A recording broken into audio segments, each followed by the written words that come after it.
So, J. Ruud, what lovable book are we talking about today?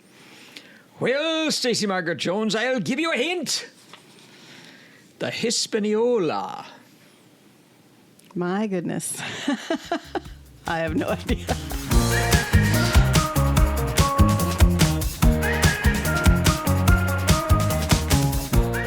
Welcome to Between the Covers, the weekly books podcast in which author J. Ruud shares with me one book each week from his carefully cultivated list of the 100 most lovable books in the English language. And I, author Stacey Margaret Jones, his wife, force him to rank these because nobody likes an unranked list. So I love an unranked list. I know. Well, you only love your unranked list. What is my lovable list? Right. That's right. That's why you love it. Have I read this book? I don't know. I doubt it. But I think that it's impossible you're not familiar with the story. Yeah, I mean, I feel like I am because that clue is like echoing somewhere in the archives of my mind. Give me clue number 2, please. Clue number 2, the black spot. Okay, clue number 3, please. Clue number 3, pieces of 8. Pieces of 8. Pieces of 8. Pieces of 8. Oh, stop. Oh, my goodness, you're going to drive everybody that ever listened to us away. I don't know. Okay, no guesses. This is Robert Louis Stevenson's Treasure Island. Okay. I don't think I read this. However, I believe that my mother had this book of chapter books, I guess, as they call it, when you start reading longer form books. Yeah. And it was a set. She is a retired librarian, and she had this set. They were all bound in the same blue and green binding. A Wrinkle in Time was one of them. Charlie and the Chocolate Factory was one of them. And I think Treasure Island was one of them. I don't remember reading it. I don't know anything about this book, honestly. Okay, then. Unless, like I said, it's buried in my psyche from when I was like 4. So It's entirely possible. I just remember seeing the book about. That's it. All right. So I'm preparing to be educated. Okay, then. All right. So tell us, before we go into our kind of typical questions, I think it's helpful if you can set the context of when this book was published. It was published in 1883. In Great Britain. In Great Britain. 1883. Robert Louis Stevenson was a Scottish author. Yes. And this was his first big success. Okay. And it's his most popular and best-selling novel. Who else was publishing around that time? Or can you tell us any American authors that might have been publishing novels in 1880s? Mark Twain. Okay. So it gives us a context. Yeah. Okay. He would have been contemporary. How long is Treasure Island? It's not very long. It's a couple of hundred pages. Yeah, because if Less it than was 300. If it was in that children's set, which, I mean, I could be manufacturing that memory, but if it was in that set, it's not going to be Gone with the Wind or anything. No, or Tom Jones. Right, exactly. Oh, that reminds me. Yes. 2 weeks ago, you asked me a question about the singer Tom Jones. Yes, if he had taken his name from the novel. Yes, and I said, at the time, I didn't know. Yes.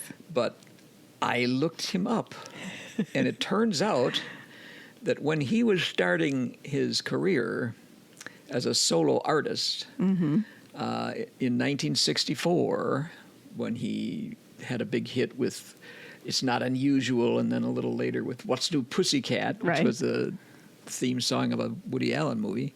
Yeah. His manager told him to change his name. Well, his name was actually Thomas John, and I can't remember his actual last name. But he then actually changed it to Thomas Jones, whatever his last name actually is. Sorry, Tom Jones. I'm sure someone knows his last name.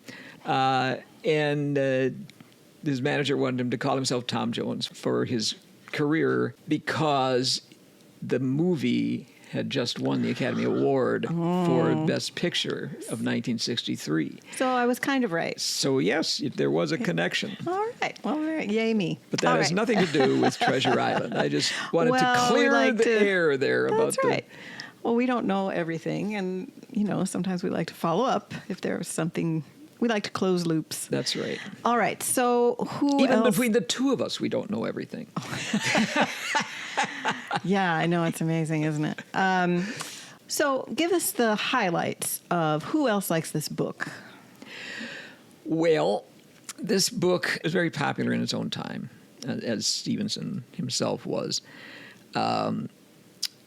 But it's kind of been considered a children's book.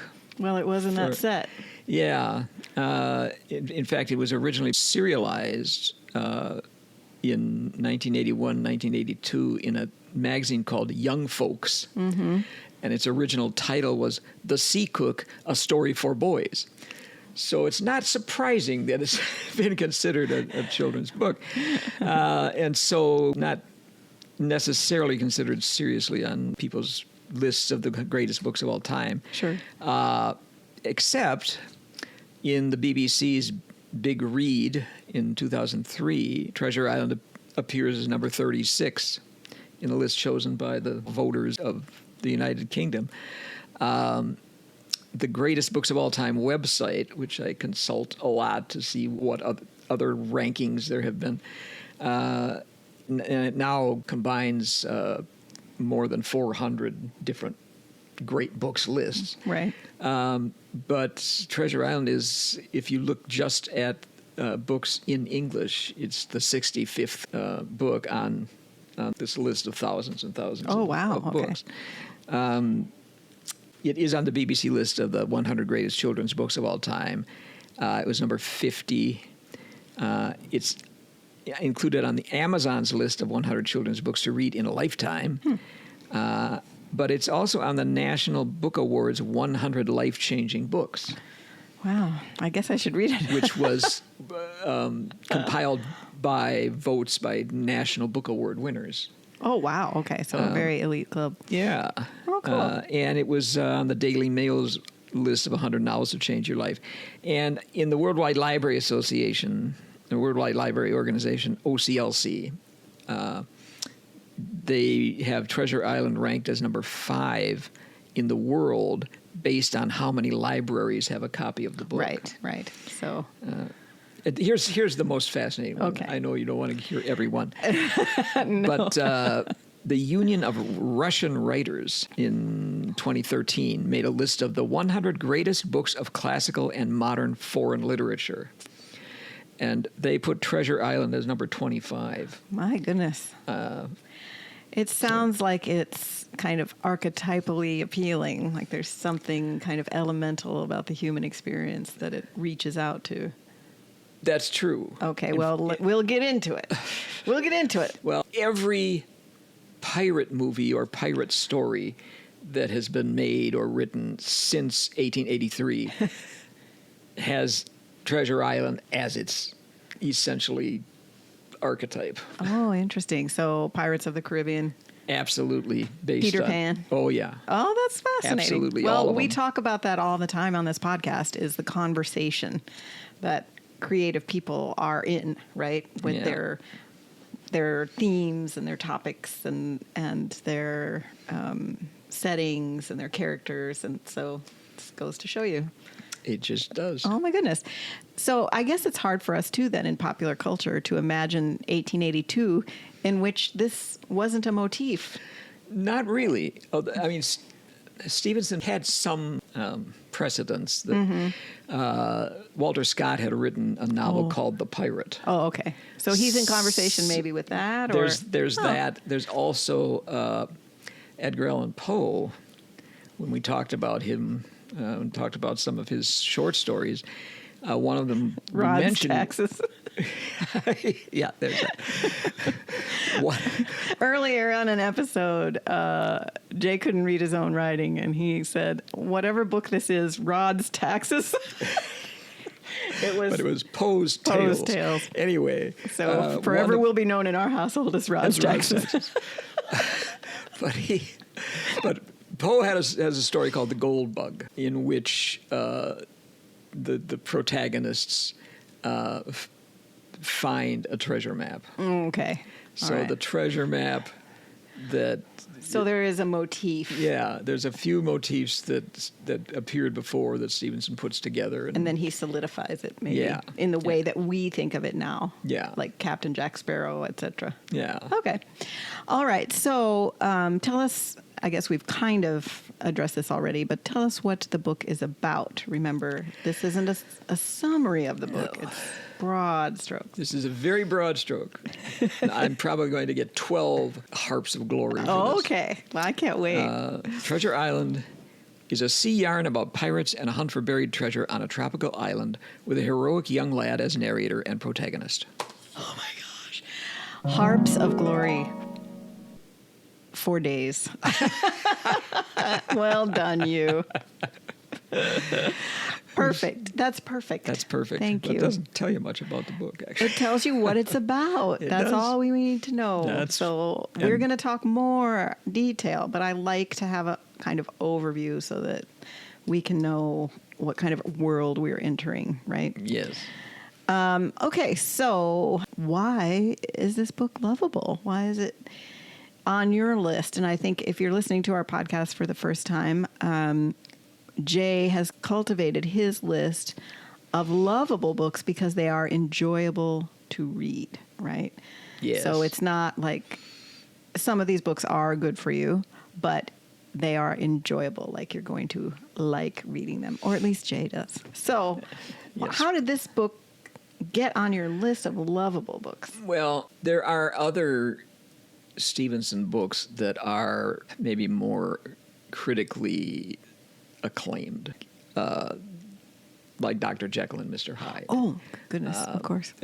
Actually, that appears on the Observer's list of the 100 greatest world novels.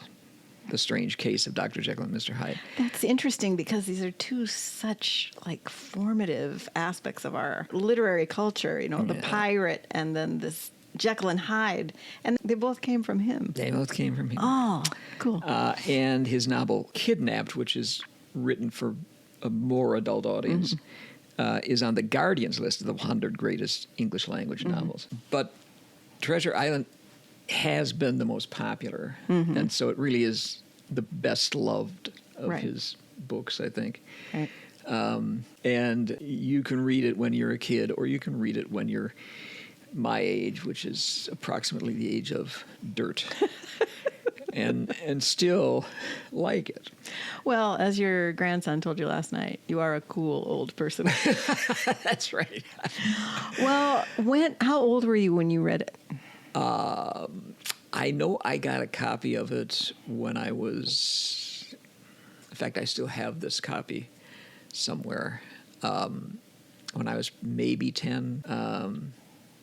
And I got it because I had watched the movie and really liked it. My dad liked this book. Oh. My dad was stationed on Samoa. In the South Pacific. In the South Pacific for a few years, I think, during the Second World War, when he was with the U.S. Navy.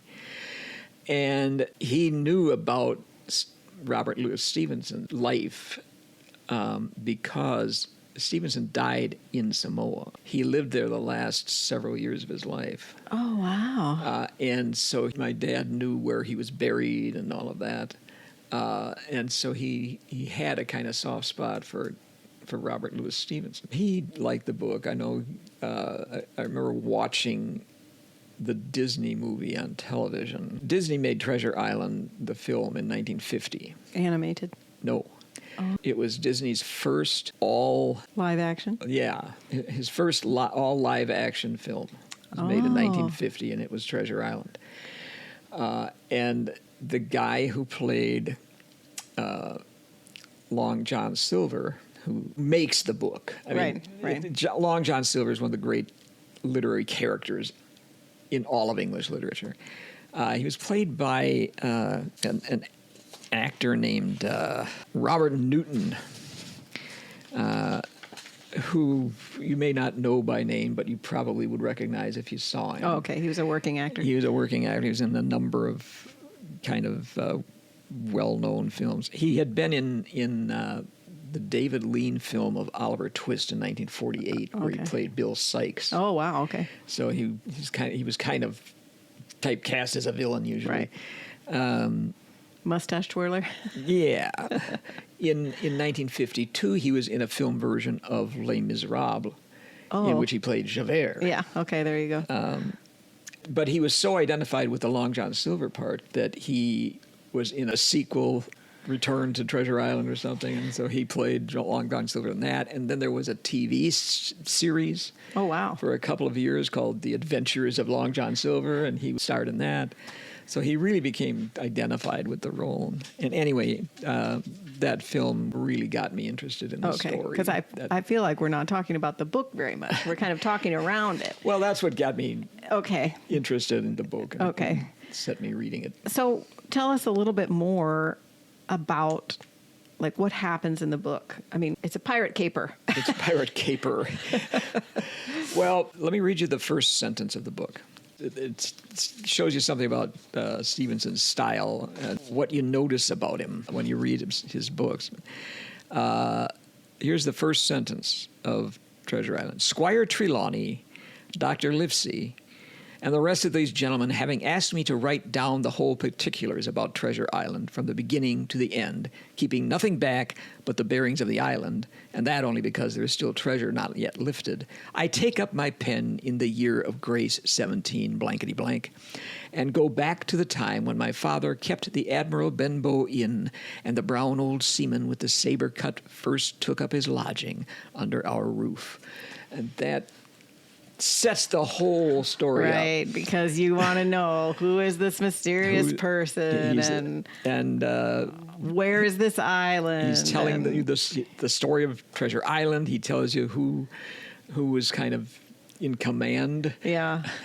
He tells you that his father ran this inn, so you know it's a young boy telling the story. Right. And then you wonder, okay, who's this old brown seaman? Is that...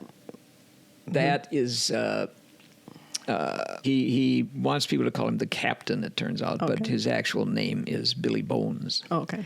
And he had been a member of Captain Flint's crew. Captain Flint is a famous pirate of the time. And he tells Jim, this is Jim Hawkins is the narrator. Okay. He tells Jim that he has Flint's treasure map in his sea chest. He tells him this after he's been visited by another old seaman who comes there looking for him, whose name is Black Dog. And they get in a fight, and then he kind of reveals to Jim that he's got this treasure map. Well, every kid has fantasized about the treasure map, right? And made treasure maps and pretended to find treasure maps. Yep. And I mean, that is, if we're talking about archetypes, that's a big one. It all comes straight out of this. Oh, that's wonderful. But it also sounds a little gothic. You know, we had an inn. There was a mysterious old man. Yeah. I'm going to tell you this story. It's a story within a story. You know what I mean? Yeah. Like, it has those kinds of notes, I guess. And there's, this guy's dangerous. 'Cause, right. I mean, he has a saber cut, a scar on his face. He has his own saber. And this old pirate, basically, Black Dog, comes to see him, and he gets chased out. And then another character comes who's blind and kind of tapping his way along. And it's very... it is gothic, and his name is Pew. Old blind Pew. He gets Jim to take him to Billy Bones, and Jim then realizes that his blindness doesn't keep him from being much stronger than him and much meaner. So he's got his arm behind his back and forcing him to take him to Billy Bones, and he hands him a piece of paper with a black spot on it. Oh, okay. Which means that he has been called out by his crewmates. Basically, they're coming to get him. Oh, I see. Because they know he's That's got the warning. map. Oh, okay. Well, that is one of the things. It makes it sound gothic, because in a gothic story, there's a mystery that you're compelled to try to understand, right? In the Bronte books, especially in Jane Eyre, who is this person in the house, right? Like, what is where did she come from? Why is she there? And it's dangerous, right? There's danger, there's mystery, there's suspense. Yeah. There's a lot of danger, because when Pugh gives him the black spot, he tells him, you've got until 6 o'clock or something. And Billy Bones dies of a heart attack or a stroke. I guess it's a stroke, because a doctor has been to see him and has told him he's got to stop drinking rum all the time or he's going to die of a stroke. And he does. He does. So it doesn't come out of nowhere. Rum. Jim and his mother, his father has died by this time. Jim and his mother go through the chest. They find this packet which has the map in it. They want to get away from the pirates who they know are coming. And they run out of the house just as the pirates are coming. And they're hiding in like a ditch on the side of the road. Oh my goodness. As the pirates are going through their house. Do they find Jane Eyre sleeping there? They don't. And they don't find the treasure map, which is what they're looking for. Right. And they're really mad about that. Yeah. It's like the Nazgul. But anyway, just in time, a group from the squire come riding in. So the pirates all run away, except Pugh, who doesn't know which way to run because he's blind. He gets run down by a horse. Anyway, when Jim shows the pirate map to Dr. Livesey and the Squire Trelawney, they decide, we're going to go after this treasure. And Jim, you can come along as cabin boy. Oh. So they do.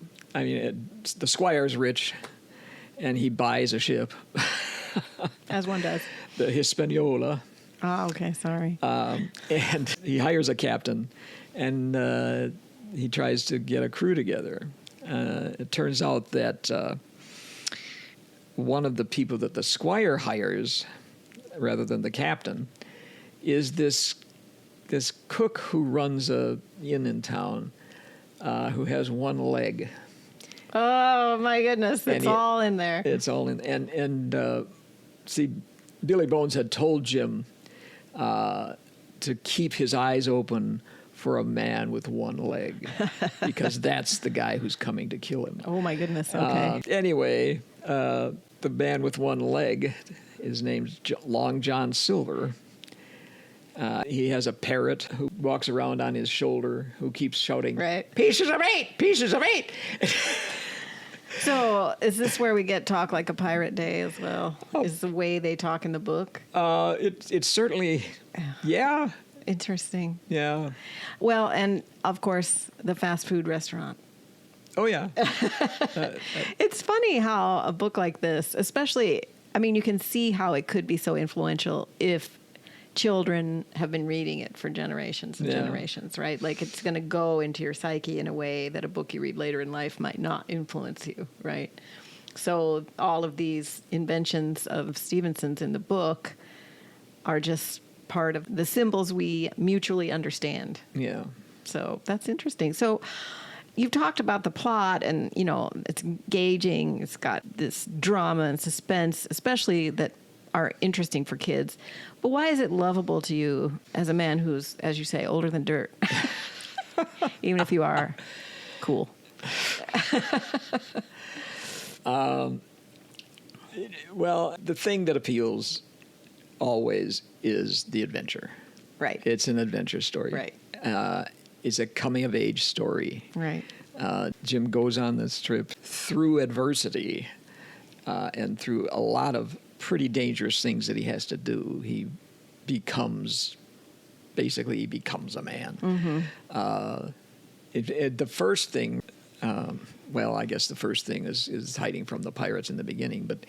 But on the ship, he's cabin boy, but he's sort of Silver's help in the kitchen because Silver, of course, only has one leg. Right. So he does need little help. Although it turns out he gets around pretty well. But Silver has actually been really helpful to the squire. He's got a lot of hands to sign on to go on this trip. Oh, okay. Which, because the squire turns out to be somebody who can't keep a secret no matter what. Everybody in Portsmouth knows that they're going on a treasure hunt. Right. And Silver hires all these guys who are former members of Captain Flint's pirate crew. Oh, there you go. And so most of the hands on the ship are pirates, and Silver is their chief, and they're planning to mutiny as soon as they find the treasure. So it's obviously it's an adventure. There's intrigue. Yeah. There's dastardly deeds. Very dastardly. And Jim is the one who finds out about it. Oh, okay. There's this famous scene where Don't wreck the whole book for the odd person that hasn't read it. I'm not wrecking it. This comes early in the book. I think we have this discussion every episode. There's a barrel of apples on board the ship. Okay. And every once in a while, anybody who wants an apple can reach into the barrel and eat an apple. And they're getting toward the end of the journey to the island. And so there's not many apples left in the barrel. And so Jim's reaching in and can't quite reach all the way down to the bottom of the barrel, so he climbs into the barrel to get an apple. And just as he's done that, Silver comes along. He recognizes the voice, and he and another of the pirates named Israel Hands are trying to convince this other seaman who's not one of them to join in the mutiny. And Jim narrates, it was Silver's voice. And before I had heard a dozen words, I could not have shown myself for the world.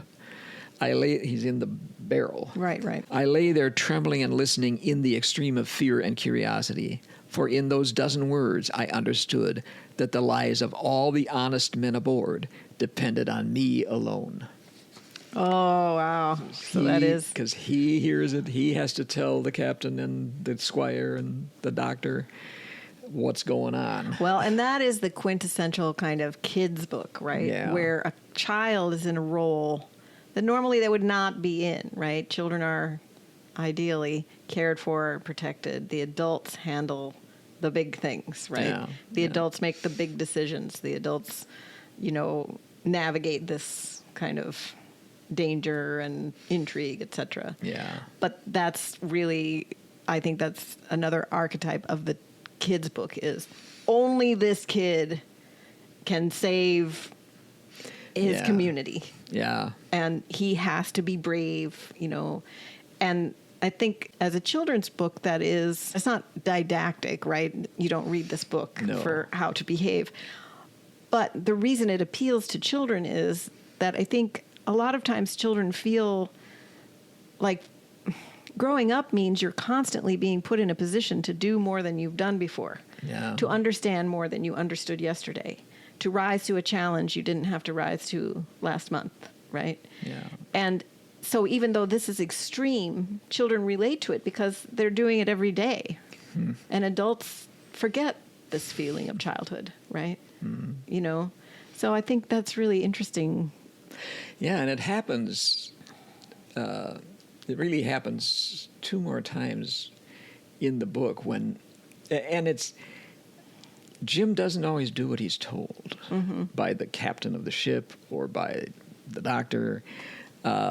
I think the fact that he is the one who warns them about the danger gives him this kind of confidence that he can do stuff that maybe they don't think he can do. Right. And at one point, he goes off the ship when everybody is in these boats heading for the island. And he goes off by himself, and he meets a guy named Ben Gunn, who has been marooned on this island Oh, my goodness. for several years, and who used to be a member of Flint's crew. Okay. And he makes friends with Ben Gunn. And this, by the way, another of Stevenson's sources is Robinson Crusoe. Right. And Ben Gunn is the marooned character. So Defoe wrote Robinson Crusoe. When did that come out? 1719, I think. Because I mix up those books in my mind all the time. I haven't read either one of them. But I keep them in the same file in my brain. Well, I guess it's they're because... both kind of adventure. Yeah. Okay. Interesting. Yeah. So Okay. so Ben Gunn is there as somebody behind the scenes that's going to be very important by the end of the story. But the other time that Jim leaves, actually the loyal people are all holed up in this fort that Flint's men had built back when they had been on that island and left the treasure. And the pirates are outside. So they're kind of in two camps, but the pirates actually have control of the ship. And Jim decides he's going to sneak out at night and go to the ship. And he doesn't think that there can't be more than one or two pirates on it, and he thinks that he can get the ship to a different place so the pirates don't know where it is, and he can show the captain where it has ended up. And that gets him in a lot of hot water, but it's another growing experience for him. There you go. Which is, I mean, like I said, we don't think about that aspect of childhood, but, you know, kids are expected to do things every day they've never, or, you know, a lot of days, things they've never done before. Yeah. And because we've done those things 1,000 times, we forget that those things are growing experiences for kids, even if they're not on a pirate ship. They have their own little pirate ship adventures every day. Another thing that's really lovable about the book, I think, is Long John Silver. Right. Just as a character. He's such a colorful character. He's a bad guy. Right. Except that he's a charming guy. He's got the riz. He does. He's got charisma. And he's not all bad. In fact, after Jim has gone to the ship and come back, he's captured by the pirates. Okay. And they want to kill him. But Silver won't let them. Silver stands up for him. And he says, here's the Talk Like a Pirate Day. Okay. I'm captain here by election. I'm captain here because I'm the best man by a long sea mile. You won't fight as gentlemen of fortune should. Then by thunder you'll obey, and you may lay to it. I like that boy now. I never seen a better boy than that. He's more of a man than any pair of rats of you in this here house. And what I say is this. Let me see him that'll lay a hand on him. That's what I say. Anyway, lay to it. Your pirate's very cockney. Yeah, well... I mean, he's got to come from somewhere. That's right. But he defends him. He won't let them touch a hair on his head, which makes him a sympathetic character, even though he's not a real sympathetic character. Well, he's not one-dimensional. No, he's definitely not. And, you know, that's something we like in a book is when a character surprises us, right? Yeah. When it's earned. Obviously, it can't be just, where did that come from? Yeah. It's not that big a surprise. That's what I mean. It's got to be earned, you know, he's been close to Jim on the voyage. Okay. So you don't know what he'll do, and then you find out. Yeah. And also, he hedges his bets. He's really leading the mutiny, but he also wants to stay kind of on the good side of the captain and the squire, which is part of the reason he wants to protect Jim, because he knows they might not get away with this, and they might all be hanged. So he wants somebody to speak up for him in case he's has to be hanged. Right. He's playing all the sides. So, yeah. Interesting. All right. Well, it does sound like, I feel like maybe I will read it. I think it's probably been read to me, but since I don't think it counts if I can't remember it. Why might somebody not enjoy or love this book? Not a lot of women characters in it. Okay. In fact, there's one, and that's Jim's mother. Oh, okay. That Right. who's only there kind of in the beginning. So it's definitely a boys' book. Well, it's about boys. It's about a boy and a bunch of older boys who are playing pirate, basically. Right. Right. Exactly. And they might think, okay, it's just an adventure book. There's nothing more in it. Mm-hmm. But they'd be wrong about that. Right. It is a very moving coming-of-age story. Well, it sounds like if you read it as a kid, you might get more out of it reading it again. Yeah. So. And it also has a moral. So you're talking about why it's lovable again. Yeah. Even though the question was why wouldn't people love it? Okay. Well, I'm arguing against the people who I know, but that's it. not the question. But okay, I mean, you said it has a moral. In fact, there's something in it that reminds me of Chaucer's Pardoner's Tale. Which my book was in conversation with. Yes.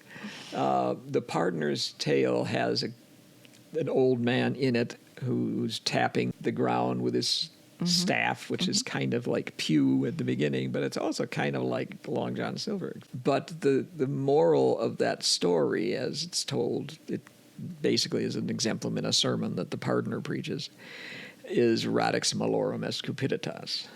The root of all evil is greed. And that's definitely the story of this book. Right. When they finally are getting to the place where they will find the treasure, that was Flint's treasure that we had come so far to seek, which, by the way, is they estimated at 700,000 pounds, which in 1882 or 83 oh my God, is the equivalent of about $133 million today. Oh, that's all? I thought it would be billions. Only 133 million. Just that's all. Just a pittance.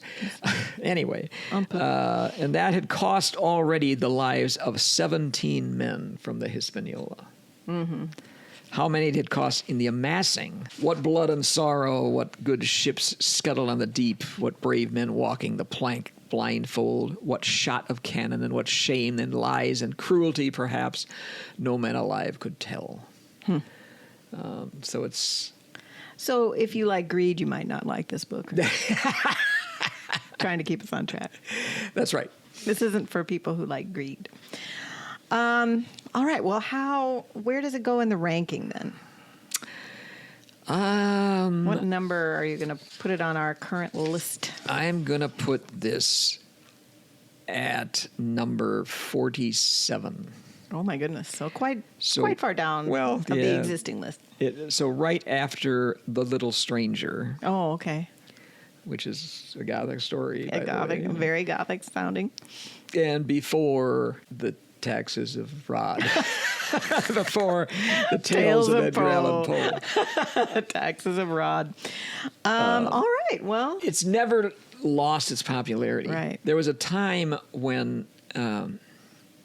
During his lifetime, Stevenson was admired by Joseph Conrad, Arthur Conan Doyle, and Henry James. In fact, he and Henry James had an exchange of letters that went on for some time in which they were talking about the purposes of literature and that sort of thing. And then later, Jack London and Ernest Hemingway both admired him. Uh-huh. But then Virginia Woolf kind of denigrated him, and other people in that period were kind of thinking, he was overrated and all that sort of thing. Yeah. And so his reputation among critics, at least, or scholars, went down. The literati. Yeah, it went down significantly in the early 20th century, even into the later 20th century. The Norton Anthology of English Literature ignored Robert Louis Stevenson from their first edition in 1968. Oh, goodness. Through their 7th edition. Finally, in 2006, the 8th edition of the Norton Anthology included The Strange Case of Dr. Jekyll and Mr. Hyde. The Norton Anthology of English Literature. English Literature. Yeah. Well, that's interesting because we had it in that. I'm pretty sure we had it in that series of children's books. Yeah. Maybe for children they kept repackaging it and selling it. It was considered okay. Here's a book that kids like, but his reputation was kind of regenerated in the late 20th century. Partly people started looking at his later novels that were a bit more realistic and less romantic, and also he was a spokesman for the South Sea Islands, for Samoa in particular. Oh, sure. Against U.S. and British colonialism. Interesting. So that got people more interested in him because he was, 100 years ahead of his time. Right. in calling that out. Yeah. So, unfortunately, he died when he was only 39. Oh, my goodness. He had this. He did a lot. People thought that maybe it was tuberculosis that killed him. Because he always had trouble with his lungs, and he kept moving for the weather to places that might be more congenial, which is why he ended up in Samoa, actually. Right. Some scientists decided that he may have had Osler-Weber-Rendu disease, which is a genetic disorder which leads to abnormal blood vessel formation in the skin, mucous membranes, and often in organs such as the lungs. Oh, so it might have... So that's what the latest thing they think it was. But anyway, I'm going on and on. But let me just say one more thing about Treasure Island. There have been more than 50 film or television adaptations of the novel. Yeah. Beginning in 1918 with a silent film. The most memorable versions are probably the 1934 film that starred Wallace Beery as Long John Silver and the child star Jackie Cooper as Jim. And Jackie Cooper was Perry White in all of the Christopher Reeve Superman movies. Yeah, that's right. So he had a long career. And then, of course, the 1950 movie with Robert Newton. Is there anything else that you'd like to talk about? I would like to talk about one other thing, and that is Chaos Reader. Well, I'm going to be particularly chaotic today because, as our listeners know, I've had some reading slumps lately. I still haven't finished my Sinead O'Connor memoir. It's no fault of hers, just my own. But I thought I'd talk today about my Substack, because I have a Substack newsletter called Dressing for Dystopia, in which generally, not always, but generally I kind of take one of my favorite things to think about and mentally kind of play around with and toy with, which is fashion and style. And I mean, honestly, not even as highbrow as fashion or style, just clothes. I just love clothes. I don't know how fashionable I am or stylish. Well, I have my own style, I guess. But I kind of take the idea of how we dress and how we style ourselves, and also use that as a kind of overlay with the present political moment we find ourselves in, the current dystopia. So each week that I write it, I don't write it every week, but each week that I write it, I give a week of the current administration and then kind of take on a topic that might be in the news. And if I'm successful, I can relate it back a little bit to maybe how we see ourselves and how we dress fits into that. But I do other things too. Like I recently posted just my travel wardrobe when we went to Ireland. And a couple weeks ago, I posted the sermon that I gave at our Episcopal church. I was asked to be a lay speaker. So I posted the text of the sermon. And then this past Sunday, I usually post on Sunday or Monday.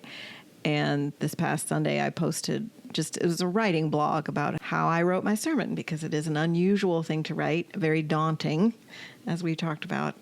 And sometimes I'll post kind of an outfit log of the week or things like that. And so it's called Dressing for Dystopia. It's a Substack newsletter, and it is currently free. So There's no reason not to subscribe. So that was more of a chaos writer. That's a chaos writer. Well, writers read and readers write. So, or they should. Or they should. So that's what I wanted to talk about today, since our listeners may not know that my Substack is out there.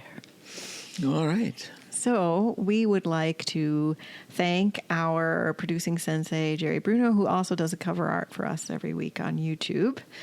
And we would also like to thank particularly our listeners in Germany.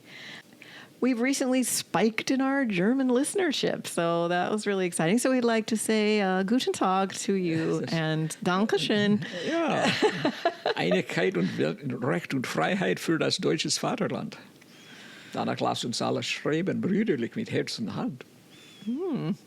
Ja. So, please share our podcast with your book-loving friends, your book group attendees, etc. Like, comment, share, post, etc. And we'll see you next week between the covers.